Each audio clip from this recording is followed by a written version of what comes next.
আসসালামু আলাইকুম প্রিয় বন্ধুরা, আজকের ভিডিওটা সম্পূর্ণ ভিন্ন টপিকস। আমাদের বাংলাদেশের মান সম্মান কীভাবে নষ্ট করা হয় প্রবাসে কিছু কিছু মানুষ এসে, সেই ব্যাপারে আজকে উনি কিছু বলবো, বাকিটা আমি বলতেছি। আসসালামু আলাইকুম স্যার, ওয়ালাইকুম বলেন। আসসালাম আমি এটাই বলবো যে বাংলাদেশ থেকে কিছু টুরিস্ট আসছে যে এই দেশের মধ্যে ঘোরার জন্য আইসা সেটা ওরা মানে টাকা উঠাইতেছে যে মাদ্রাসার জন্য টাকা দেন।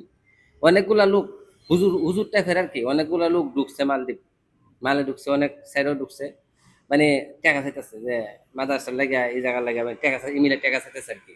তো এই জিনিসটা একটু খারাপ, এই কারণে আমি কিছু বলতেছি আর কি যে এটা খারাপ, এই জিনিসটা ভালো না। বাংলাদেশের একটা মান সম্মানের ব্যাপার, এটা বাংলাদেশে কি টাকা নাই যে বাইরে দেশে এসে টাকাটা দিব হুজুরেরা মিলে, মানে আছে না বালা খারাপ আছে না, তবে এই জিনিসটা খারাপ, এটা বালা না, এটা আমি বলতে চাইতেছি। ধন্যবাদ ভাইকে। আমি ওই জিনিসটা নিয়ে ভিডিও করতাম, তবে আমি বলতে গেলে জিনিসটা খারাপ দেখা যায়। একজন প্রবাসীর চোখে পড়ে গেছে যে আলেম বড় জুব্বা পরে বিভিন্ন প্রবাসীদের কাছে গিয়ে মাদ্রাসার জন্য, এতিমখানার জন্য যে টাকা চাচ্ছে। আমাদের বাংলাদেশের প্রতিষ্ঠানগুলো কি এই মালদ্বীপের এভাবে টাকা তোলার জন্য কোনো আলেমকে পাঠানো হয়?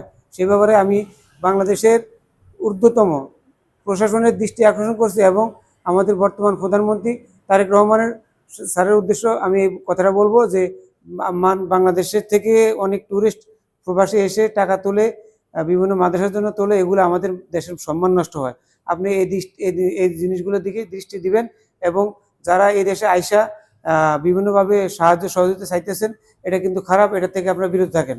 এই কথা তো বল নাকি? জি জি জি জি, আমিও এটাই চাই, বলবো। আমিও আমার চোখে পড়ছে, কিন্তু আমি জিনিসটা তুলে ধরে নিই। আজকে উনি আমাকে ডেকে বললো, হয়তো একজনে বলছে যে সবার কাছে পরিচিত বিদায় ভিডিওটা ছড়িয়ে যাবে, ভিডিও শেয়ার করে দিবেন, কেউ একটি টাকাও দিবেন না, এটা আমাদের দেশের বদনাম।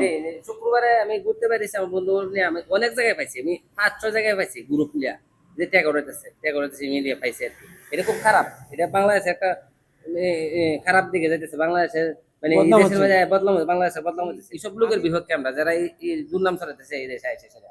এরা কারা এরা যে যে বাংলা প্রবাসী এসে চান্দা তুলতেছে, তাদের ব্যাপারে অ্যাকশনের জন্য বাংলাদেশ প্রশাসনের দৃষ্টি আকর্ষণ করছে। আল্লাহ হাফেজ, আসসালামু আলাইকুম।